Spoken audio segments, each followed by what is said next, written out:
Yelah Datuk, kenapa? Itulah pergunakan anak. Kau daripada pergunakan anak kau nak berniaga macam ni. Apa berimeh apa dah? Ha. Kau tunggu. Apa dah? Tunggu apa? Kau yang tunggu.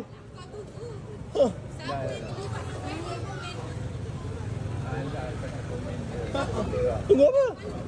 Aku nak tengok kabar dia pergi pula. Kau yang problem. Alright guys, Assalamualaikum semua. Okay, korang nampak video yang aku tunjuk tadi tu. Okay, video tu adalah video kekecohan yang berlaku dekat kedai aku hari ni, malam tadi.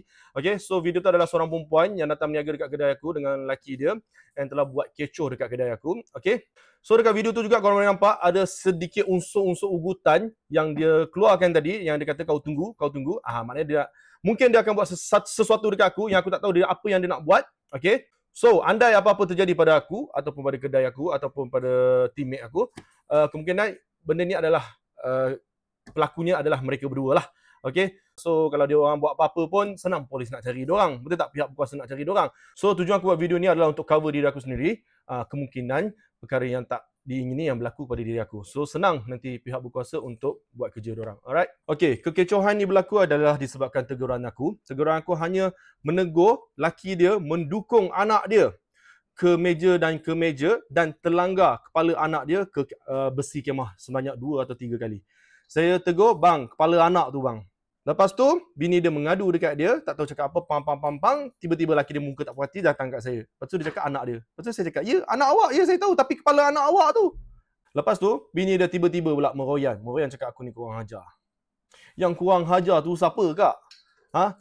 Kau yang datang masuk tempat aku, tak bagi salam. Selama kau datang kedai aku selama 10 bulan ni, aku tak pernah bersuara. Aku diam je. Banyak mulut-mulut bercakap pasal korang. Yang pasal korang pergunakan anak lah.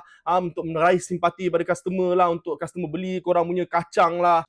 Aku diam. Aku biarkan. Walaupun korang tak minta izin kat kedai aku biarkan korang berniaga. Sebab aku tahu dalam rezeki aku, ada rezeki korang. Aku malas nak fikir apa yang orang cakap pasal korang. Apa orang mengata pasal korang. Walaupun benda tu aku rasa ya. Kemungkinan korang pergunakan anak-anak korang untuk meraih simpati. Sampai ke anak korang punya kepala terhantuk kat besi 2-3 kali pun korang boleh biar je. Aku tegur korang pula melenting. Padahal anak tu elok boleh je kau tinggal dekat motor, ke laki kau seorang je pergi hantar, pergi tanya siapa nak beli kacang apa. Boleh je. Kenapa kau nak bawa anak? Kenapa nak dukung anak juga? Kau ada kat motor tu kak? Kau ada kat motor, kau boleh pegang anak kau. Yang aku suspicious, yang aku rasa pelik, semalam kau bawa 2 orang anak. Hari ni kau bawa seorang pula. Apa alasan korang? Semalam boleh pula bawa 2 orang anak. Hari ni boleh pula tinggal seorang anak kat mana? Kenapa tak tinggal 2-2 sekali bagi orang jaga? Pelik tak? Mesti pelik kan? Kak, jangan sampai video ni viral kak. Lepas tu pihak berkuasa jalankan siasatan and dapati itu bukan anak korang ke apa. Aku tak tahu betul ke anak korang ke tak. Jangan sampai benda ni terbongkar kak. Jangan sampai ada benda-benda lain yang terbongkar pula dekat rumah korang. Kalau pihak berkuasa datang ke rumah korang, dapat cari kesalahan korang yang lain ya. Ingat ya. So alang-alang kau dah cari pasal dekat kedai aku, biar benda ni viral and biar orang semua kenal pasal kau. Okay? Sebab memang ramai dah yang bercerita yang pasal korang menggunakan anak korang, mempergunakan anak korang untuk raih simpati daripada customer. Okay? So rakyat-rakyat Ipoh, warga-warga Ipoh, Meru ke mana-mana, area-area sekitar Ipoh, tolong alert ya. Kalau korang nampak ada 2 orang laki bini dukung anak naik motor ke apa, jual kacang, korang nak support lah. Ini bukan hasutan ke apa. Kalau korang rasa korang nak support, korang support. Tapi sebelum korang support tu, korang fikir wajar ke tak wajar diorang gunakan anak diorang untuk meraih simpati, untuk meniaga. Okey? Fikir-fikirkanlah. Okey kak? Kak, kau yang cabar aku untuk viralkan video ni kan kak? InsyaAllah video ni akan viral kak. Satu Ipoh akan kenal kau kak. Alright, itu saja pasal aku kak. Kalau apa-apa terjadi kat aku kak, InsyaAllah orang akan dapat kau kak. Itu saja. Assalamualaikum. Bye.